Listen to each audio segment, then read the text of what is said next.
Sense and Sensibility, Chapter 2. Mrs. John Dashwood now installed herself mistress of Norland, and her mother and sisters-in-law were degraded to the condition of visitors. As such, however, they were treated by her with quiet civility, and by her husband with as much kindness as he could feel towards anybody beyond himself, his wife and their child. He really pressed them, with some earnestness, to consider Norland as their home, and as no plan appeared so eligible to Mrs. Dashwood as remaining there till she could accommodate herself with a house in the neighborhood, his invitation was accepted. A continuance in a place where everything reminded her of former delight was exactly what suited her mind.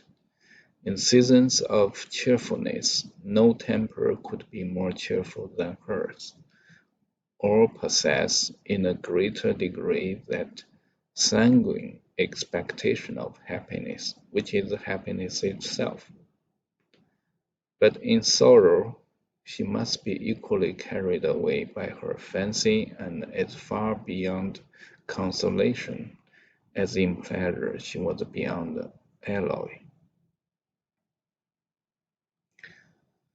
Mrs. John Dashwood did not at all approve of what her husband intended to do for his sisters.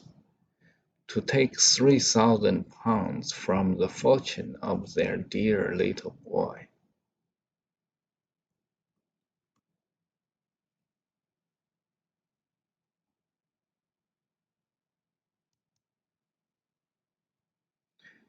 Would be impoverishing him to the most dreadful degree. She begged him to think again on the subject. How could he answer it to himself to rob his child, and his only child too, of so large a sum? And what possible claim could the Miss Dashwoods, who were related to him only by half-blood, which she considered as no relationship at all, have on this generosity to so large an amount? It was very well known that no affection was ever supposed to exist between the children of any man by different marriages, and why was he to ruin himself and their poor little Harry by giving away all his money to his half-sisters? It was my father's last request to me, replied her husband, that I should assist his widow and daughters. He did not know what he was talking of, I dare say. 10 to 1, but he was light-headed at the time. Had he been in his right senses, he could not have thought of such a thing as begging you to give away half your fortune from your own child. He did not stipulate for any particular sum, my dear Fanny. He only requested me in general terms to assist them, and make their situation more comfortable than it was in his power to do.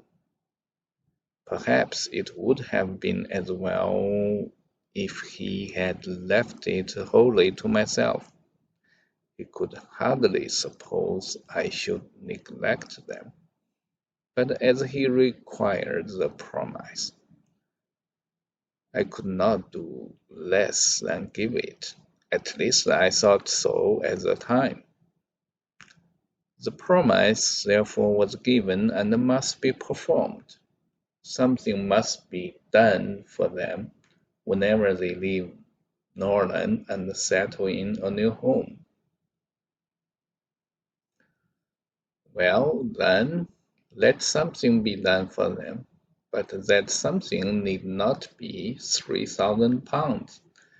Consider, she added, consider that when the money is once parted with, it never can return. Your sisters will marry and it will be gone forever, if indeed it could ever be restored to our poor little boy. Why, to be sure, said her husband, very gravely. Why, that would make great difference. The time may come when Harry will regret that so large a sum was parted with, if he should have a numerous family. For instance, it would be a very convenient addition. To be sure it would. Perhaps then it would be better for all parties if the sum were diminished one half. £500 would be a prodigious increase to their fortunes. Oh, beyond anything great! What brother on earth would do half so much for his sisters, even if really his sisters, and as it is only half-blood? But you have such a generous spirit. I would not wish to do anything mean, he replied. One had rather on such occasions do too much than too little. No one, at least, can think I have not done enough for them. Even themselves, they can hardly expect more. There is no knowing what they may expect, said the lady. But we are not to think of their expectations. The question is what you can afford to do. Certainly, and I think I may afford to give them £500 apiece, as it is without any addition of mine. They will each have above £3,000 on their mother's death, a very comfortable fortune for any young woman. To be sure it is, and indeed it strikes me that they can want no addition at all. They will have £10,000 divided among them. If they marry, they will be sure of doing well, and if they don't, they may all live very comfortably together on the interest of £10,000. That's very true, and therefore I don't know whether upon the whole it would not be more advisable to do something for their mother while she lives rather than for them. Something of the annuity kind, I mean. My sisters would feel the good effects of it as well as herself. 100 a year would make them all perfectly comfortable. His wife hesitated a little, however, in giving her consent to this plan. To be sure, said she, it's better than parting with £1,500 at once. But then, if Mrs. Dashwood should live 15 years, we shall be completely taken in. 15 years, my dear Fanny, her life cannot be worth half that purchase.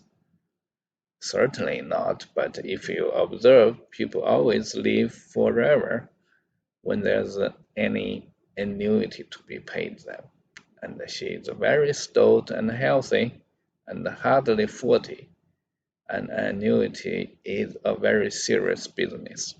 It comes over and over every year, and there's no getting rid of it. You're not aware of what you're doing.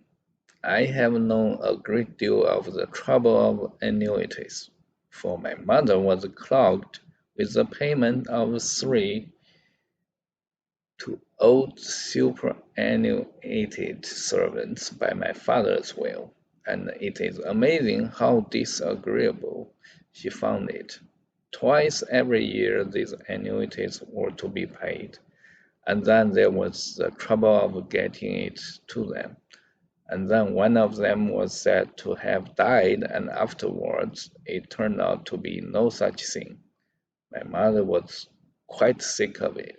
Her income was not her own, she said, with such a perpetual claim on it, and it was the more unkind in my father, because otherwise the money would have been entirely at my mother's disposal, without any restriction whatsoever. It has given me such an abhorrence of annuities, and I am sure I would not pin myself down to the payment of one for all the world. It is certainly an unpleasant thing, replied Mr. Dashwood, to have those kind of yearly drain on one's income, one's fortune. As your mother justly says, it is not one's own. To be tied down to the regular payment of such a sum on every rent day it is by no means desirable. It takes away one's independence, undoubtedly. And after all, you have no thanks for it. They think themselves secure. You do no more than what is expected, and it raises no gratitude at all.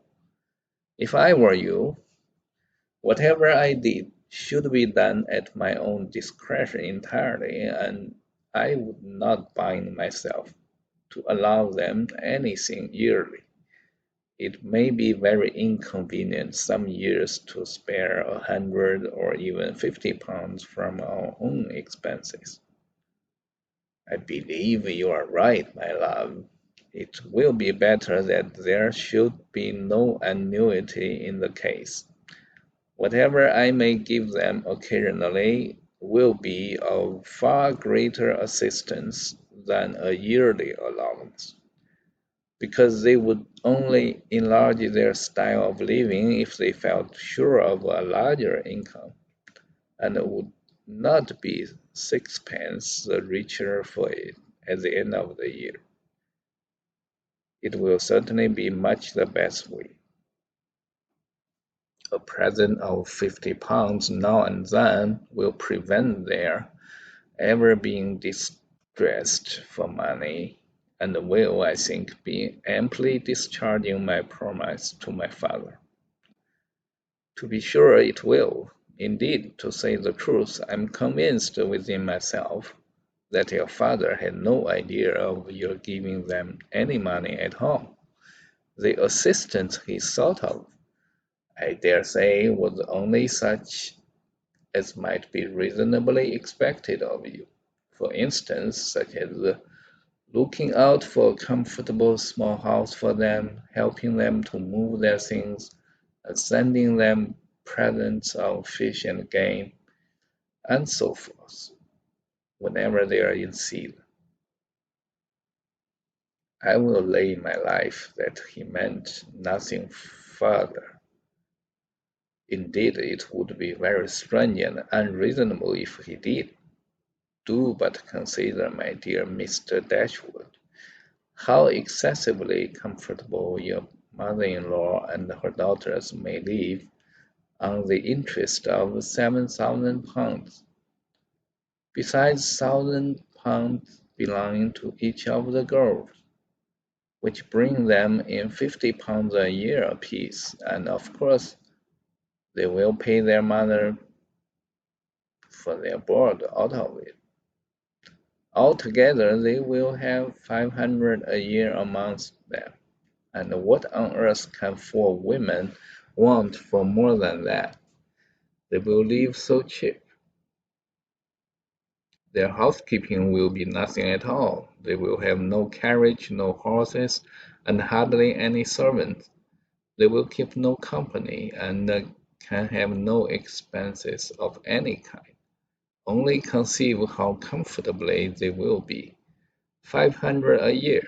I'm sure I cannot imagine how they will spend half of it. And as to your giving them more, it's quite absurd to think of it. They will be much more able to give you something. Upon my word, said Mr. Dashwood, I believe you are perfectly right. My father certainly could mean nothing more by his request to me than what you say. I clearly understand it now, and I will strictly fulfill my engagement by such acts of assistance and kindness to them as you have described. When my mother removes into another house, my services shall be readily given to accommodate her as far as I can. Some little present of furniture, too, may be acceptable then. Certainly, returned Mrs. John Dashwood. But however, one thing must be considered. When your father and mother moved to Norland, though the furniture of Stanhill was sold, all the china, plate, and the linen was saved, and is now left to your mother. Her house will therefore be almost completely fitted up as soon as she takes it. That is a material consideration, undoubtedly, a valuable legacy indeed, and yet some of the plate would have been a very pleasant addition to our own stock here. Yes, and the set of the breakfast china is twice as handsome as what belongs to this house. A great deal too handsome, in my opinion, for any place they can ever afford to live in. But however, so it is. Your father thought only of them, and I must say this, that you owe no particular gratitude to him, nor attention to his wishes, for we very well know that if he could, he would have left almost everything in the world to them. This argument was irresistible. It gave to his intentions whatever of decision was wanting before, and he finally resolved that it would be absolutely unnecessary, if not highly indecorous, to do more for the widow and children of his father than such kind of neighborly acts as his own wife pointed out. End of chapter 2.